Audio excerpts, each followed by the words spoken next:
চাঁদপুরে জাহাজে ৭ হত্যাকাণ্ডের ঘটনায় বাগেরহাট থেকে ইরফান নামে এক যুবক র্যাবের হাতে আটক। মোহাম্মদ আজিজুল বিশ্বাসের পাঠানো প্রতিবেদনে থাকছে বিস্তারিত। বহুল আলোচিত চাঁদপুরে হাইমচরের মাঝিরচর এলাকায় এমভি আল বাখেরা জাহাজে ৭ হত্যাকাণ্ডের ঘটনার সঙ্গে জড়িত থাকার অভিযোগে আকাশ মণ্ডল ওরফে ইরফান নামের এক যুবককে বাগেরহাটের চিতলমারি এলাকা থেকে গ্রেফতার করেছে র্যাব। বুধবার ২৫শে ডিসেম্বর দুপুরে এক সংবাদ মাধ্যম বিজ্ঞপ্তিতে র্যাব এ তথ্য জানায়। র্যাবের দেওয়া বিজ্ঞপ্তিতে বলা হয়, গত ২৩শে ডিসেম্বর চাঁদপুরে হাইমচরের মাঝিরচর এলাকায় এমভি আল বাখেরা জাহাজে ৭ জনকে হত্যা ও একজনের গুরুতর জখম হওয়ার ঘটনা ঘটে। ওই ঘটনায় এমভি আল বাখেরা জাহাজের মালিক মাহবুব মোরশেদ বাদী হয়ে চাঁদপুরের হাইমচর থানায় একটি মামলা দায়ের করেন।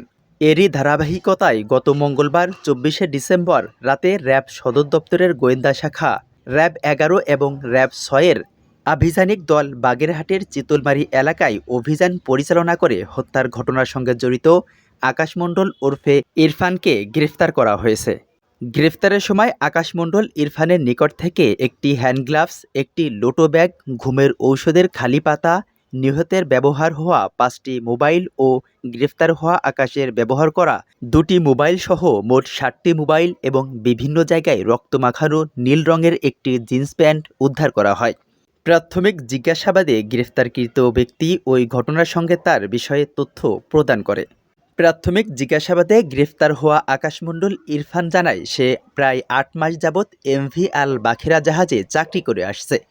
উক্ত জাহাজের কর্মচারীরা ছুটি ও বেতন বোনাস সময় মতো পেত না এবং বিভিন্ন ধরনের বিল কর্মচারীদের না দিয়ে জাহাজের মাস্টার একাই ভোগ করত।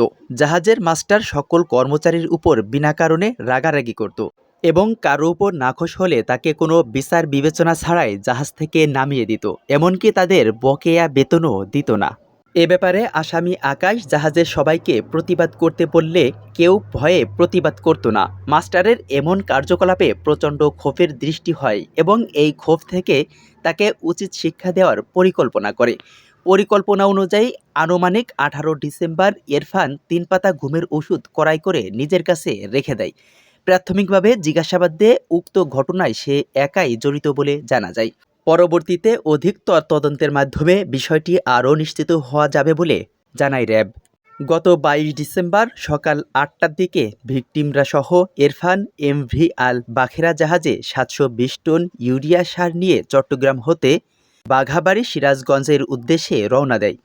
পূর্ব পরিকল্পনা অনুযায়ী ইরফান ঘটনার দিন সন্ধ্যায় জাহাজে রাতের খাবারের তরকারির মধ্যে ৩ পাতা ঘুমের ঔষধ মিশিয়ে দেয়। শুধুমাত্র সুকানি জুয়েল এবং ইরফান ছাড়া সবাই রাতের খাবার খেয়ে তাদের নিজস্ব কেবিনে ঘুমিয়ে পড়েন। এরপর রাত আনুমানিক ২টার দিকে সাহারা বিকন এলাকায় আরও ৮ থেকে ১০টি জাহাজের সঙ্গে সুকানি জুয়েল এবং গ্রেফতার হওয়া ইরফান তাদের জাহাজটি নোঙর করে। পরবর্তীতে সুকানি জুয়েল রাতের খাবার খেয়ে ঘুমিয়ে পড়লে আকাশ তার পরিকল্পনা মোতাবেক আনুমানিক রাত ৩টার দিকে প্রথমে মাস্টারকে জাহাজে থাকা চাইনিজ কোড়াল দিয়ে কুপিয়ে হত্যা করে। পরবর্তীতে সে চিন্তা ভাবনা করে যে জাহাজে থাকা বাকিরা জেনে গেলে সে আইন শৃঙ্খলা বাহিনীর হাতে ধরা পড়বে, এজন্য একে একে সবাইকে কুপিয়ে হত্যার চেষ্টা করে। পরবর্তীতে আনুমানিক ভোর ৫টার দিকে সকালে জাহাজ তাদের গন্তব্যের উদ্দেশ্যে ছেড়ে গেলে সে নিজে জাহাজ চালাতে থাকে এবং এক পর্যায়ে মাঝিরচর নামক এলাকায় জাহাজটি আটকা পড়লে পাশ দিয়ে বয়ে যাওয়া একই ট্রলারের বাজার করার কথা বলে ট্রলারে উঠে পালিয়ে যায়। এরপর ইরফান আইনশৃঙ্খলা বাহিনীর গ্রেফতার এড়াতে বাগেরহাটে চিতলমারি এলাকায় আত্মগোপনে চলে যায়। পরবর্তীতে আত্মগোপনে থাকা অবস্থায় র্যাব তাকে গ্রেফতার করে। এমভি আল বাখেরা জাহাজে খুন হওয়া ৭ ব্যক্তির মধ্যে রয়েছেন কিবরিয়া ৫৬, সবুজ ২৭, সজিবুল ইসলাম ২৯, মাজেদুল ইসলাম মজিদ ১৬, আমিনুর মুন্সি ৪২, সালাউদ্দিন মিয়া ৪১, রানা এবং গুরুতর জখম ব্যক্তি হলেন জুয়েল। গত ২৪ ডিসেম্বর তারিখে বাগেরহাট জেলায় রাতে অভিযান পরিচালনা করে এই নৃশংস হত্যাকাণ্ডে সম্পৃক্ত আকাশ মণ্ডল ওরফে ইরফান নামক একজন ব্যক্তিকে গ্রেফতার করা হয়। প্রাথমিক জিজ্ঞাসাবাদে গ্রেফতারকৃত আসামি জানায় সে গত ৮ মাস যাবৎ এই জাহাজে কর্মরত রয়েছে। জাহাজের মাস্টার কর্মচারীদেরকে বেতন ভাতা ও বিভিন্ন সুযোগ সুবিধা প্রদান থেকে বিভিন্ন সময় বিরত থাকে এবং সুযোগ সুবিধা প্রদান না করে বিভিন্ন সময়ে নর্মাল বিষয়ে তাদেরকে অতিরিক্ত রাগারাগি করে। এই ঘটনায় আমাদের এই ঘটনায় সম্পৃক্ত আকাশ মণ্ডল ক্ষুব্ধ হয় এবং এই জাহাজে কর্মরত একমত পোষণ করে এই অন্যায়ের প্রতিবাদ করত না। এমত অবস্থায় গ্রেফতারকৃত আকাশ মণ্ডলের মধ্যে ক্ষোভের সৃষ্টি হয় এবং এই ক্ষোভ থেকেই সে পরিকল্পনা করে তার এই মাস্টারকে উচিত শিক্ষা দিবে। এই পরিকল্পনার অংশ হিসেবেই আনুমানিক গত 18 ডিসেম্বর তারিখে তিনি 3টি পাতা ঘুমের ওষুধ ক্রয় করেন এবং নিজের হেফাজতে রেখে দেন। পরবর্তীতে 22 ডিসেম্বর তারিখে যখন এই জাহাজটি চট্টগ্রাম থেকে সিরাজগঞ্জের পথে রওনা হয় এবং চাঁদপুরের হাইমচর এলাকায় পৌঁছানোর পর জাহাজটি হাইমচরে নোঙর করা হয়। নোঙরকালীন সময়ে জাহাজে ভিকটিম যিনি বর্তমানে বেঁচে আছেন জুয়েল এবং এই আসামি আকাশ মণ্ডল ওরফে ইরফান, তারা দুইজন জাগ্রত অবস্থায় ছিল। দুপুরে খাবার খাওয়া শেষ করে যখন এই জাহাজের বাবুর্চি রানা রাতের খাবার রান্না করে, তখন ওই রাতের খাবারের তরকারিতে এই গ্রেফতারকৃত আসামি সে আমাদেরকে জানায় সে নিজে রান্নাঘরে প্রবেশ করে এবং 3 পাতা ঘুমের ওষুধ ওই তরকারির সাথে মিশ্রিত করে। ঘুমের ওষুধ সেবনের ফলে ঘুমের ওষুধের সাথে এই খাবার সেবনের ফলে জাহাজের বাকি যে সদস্যরা ছিল তারা খাবার গ্রহণ করে এবং পরবর্তীতে নিজ নিজ কেবিনে শুয়ে পড়ে। আমাদের গ্রেফতারকৃত আসামি তিনি আমাদেরকে তার স্বীকারোক্তিতে বলেছেন এই সময়ে যখন কেবিনে সবাই শুয়ে পড়ে নোঙর করার পর সর্বশেষ যিনি বেঁচে আছেন ভিকটিম জুয়েল, সে রাত 2টার সময় খাবার গ্রহণ করেন এবং খাবার গ্রহণ শেষে সে তার কক্ষে ঘুমাতে যায়। এর পরবর্তীতে গ্রেফতারকৃত আকাশ ওরফে ইরফান এই তার পরিকল্পনা বাস্তবায়নের জন্য পায়চারি করতে থাকে এবং এক পর্যায়ে রাত আনুমানিক 3:30টার দিকে সে প্রথমে জাহাজের মাস্টারকে তার কেবিনের ভিতরে গিয়ে একটি চাইনিজ কুড়াল দিয়ে কুপিয়ে হত্যা করে। তার মূলত ক্ষোভ ছিল জাহাজের মাস্টারের ওপর, বা জাহাজের মাস্টারকে ডেট করার পর তার কাছে মনে হয় যে এই জাহাজে বাকি যে সদস্যরা আছে সে যদি এখন এখান থেকে পলায়ন করে তাহলে বাকি সদস্যদের দেওয়া তথ্য অনুযায়ী তাকে গ্রেফতার করা হবে। আইন শৃঙ্খলা বাহিনীর গ্রেফতার এড়াতে গ্রেফতারকৃত আকাশ ওরফে ইরফান বাকি সদস্যদের ক্রমান্বয়ে কুপিয়ে হত্যা করে। সবাইকে আর মারছিল কি দিয়ে? মূলত গলাটা কাটলা কি দিয়ে? ছুরি দিয়ে না তরকারির ভিতরে দিয়েছিল? ঘুমের ওষুধ কার কাছ থেকে নিয়েছিল? ঘুমের ওষুধ তো এক জায়গাতে নেই, অনেকদিন ধরে সংগ্রহ করছিল। দোকান থেকে অনেকদিন ধরে প্ল্যান করছিল যে সুযোগ পাইলে দিব। তরকারি রান্না করছিল গিয়ে তুমি বাবুর্চির ওই ইয়ার ভিতরে দিয়ে দিচ্ছ?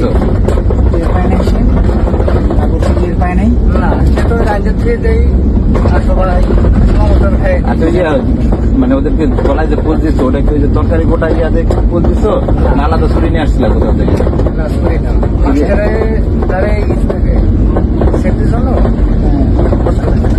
ও মাস্টার সেফটির জন্য অস্ত্র থাকে? কি অস্ত্র ওটা?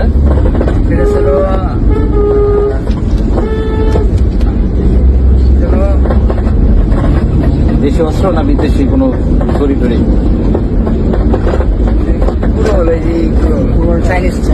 চাইনিজ কুড়াল টাইপের।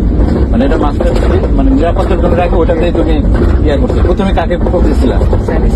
মানে মাস্টারের উপরে আক্রমণ করছিল আগে না কাকে? কার উপরে বেশি রাখছিল?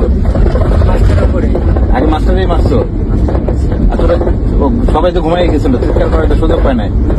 সবাই একদমই পুরোপুরি ঘুমাচ্ছিল না। যখন মারছো তখনও বলতে পারে নাই? না, টের পায় না, মানে টেরই পায় না কেউ। প্রথম মাছটাকে মারছে, তারপরে ভাবলাম তারপরে বললাম কি এবার জানিয়ে গেলে তো সমস্যা। সবাই টুকিটাকি এই সমস্যাগুলোকে প্রতিবাদ করে না, এই জন্য রাখছিল। আর পরে ভাবতো যে মাস্টার যে মারছি তো জানবেই, তাহলে সবাই মারি দিই যাতে না বুঝতে পারে। তারপরে কারে মারছে? মাস্টারের পরে কারে মারছে? মাস্টারের পরে এক এক করে সবাই মারিছে, এক এক করে আস্তে আস্তে। একজন মাস্টার কোথায় ঘুমাইছে? কোথায় ছিল মাস্টার? মাস্টার তো উপরে ঘুমায় বেরিয়েছে। তার ইসের মধ্যে ঘুমাচ্ছে। হ্যাঁ, তার যাদেরকে বেরিয়েছে সবাই যার যার কেবিনে ছিল। আর ওই দিন রাতে তুমি তো আর খাও নাই, না, ওই খাবার তুমি খাও নাই, তো সবাই ঘুমায় পড়ছে। কয়টার দিকে করছো ওইটা? এই তো সাড়ে তিনটের দিকে। সাড়ে তিনটে। রাত 3:30 না? ওখান থেকে নম্বর দিচ্ছি হলো 3টের সময়, হ্যাঁ, 3টে সাড়ে 3টের দিকে আসবে। সবাই খাওয়া দাওয়া কয়টার সময় করছে? খাওয়া দাওয়া তো সবাই একসাথে করে না, যে যেমন খাইছে সে তেমন শুয়ে পড়ছে। ও, আনুমানিক কয়টা থেকে খাওয়া দাওয়া শুরু হয়? মানে সন্ধ্যার থেকে শুরু করে দিই, যদি খেতে লাগে খেলা তো করে দেয়। সন্ধ্যার সময় থেকে খাওয়া শুরু করছে সবাই। আর যে ব্যস্ত থাকে সে পরে খায়, আচ্ছা, অনেকে খায় না। খেয়ে দিয়ে যারা আগে খেয়েছে তারা ঘুমায় পড়ছে। তারপর তুমি সাড়ে তিনটার দিকে এটা শুরু করছো। তোমার এখন কি খারাপ লাগতেছে? থাক। আর ওই যে ছেলেটা বেঁচে গেছে ও বাঁচলো কি? গলায় কাটছিল, সবাই পাইছে, ও গলায় বসতেছে। ওটা বাইসে গেছে, বলো সমস্যা নেই। এমনি সমস্যা যা হবে না। ও কেমনে বাঁচলো? ওরে আরেকটু তুমি তো সবাই মারছো আর দেখছো যে বাঁচাচ্ছি না। ওরে কেন ওরে গলায় দিছো? আমি দিছো। ওকে মারার জন্য মারো নাই? কাছে কেউ ছিল? না, কাছে কেউ নেই। তাহলে যদি মারা যেতে পারছিলাম তাতে তো বাঁচলো কেমনে? মানে তুমি মনে করছো না মারি দিছো না, গেছে? কোপ দিছিল। ওটা দিয়ে কোপ দিছিলেন কুলাল দিয়ে? ঘুমাইছিল ওইটা দিয়ে কোপ দিছিল। সবাইকে চাইনিজ কোরাল দিয়ে মারছো না? এত মাথায় এইভাবে আর কেউ ছিল না? জাহাজে কেউ তোমাকে বলে টলে নাই তো না? আর কেউ কেউ জানে না? ওখান থেকে পালাইলা কিভাবে? পালাই না কি করে? আসছে কি করে? ওখান থেকে আইসি ওই জায়গা ওখানে ইলেকট্রলার আছে, চাল চাল পায়। হ্যাঁ, ওকে কেউ একজন বসে পায়, আমার কিনা একটু দরকার আছে বাজার করতে। আচ্ছা, ওখানে আসছিল। আমার তো ওখানে প্রথমে কই গেছো? কত শরীরে ব্লাড ছিল তখন কি করছো ওগুলো কি এবার সে কি ওই জায়গা তো সব স্তর বাজার কাছে পরে সন্ধ্যে আইকে রাস্তা পেলাম, রাস্তাতে জায়গা নতুন পারতো জানি না, ভিতরে এলাকা ওইটা তো মাঝে স্তর ছিল, আচ্ছা, একদম আসছো। ওই যে চাইনিজ কোরালটা কি করছো? জাহাজে আছে। জাহাজে আছে? আমি যে মারছে না, তোমাকে রক্ত লাগে নাই? রক্ত লাগছিল তোমার গায়ে? আইছিল ওরা কি করছো? ওরা তারপর ছেলেদের নৌকায় উঠছিল নাকি ওই অবস্থায় নৌকায় উঠছিল? সব ব্যাগ বুক নিয়ে গেছিল?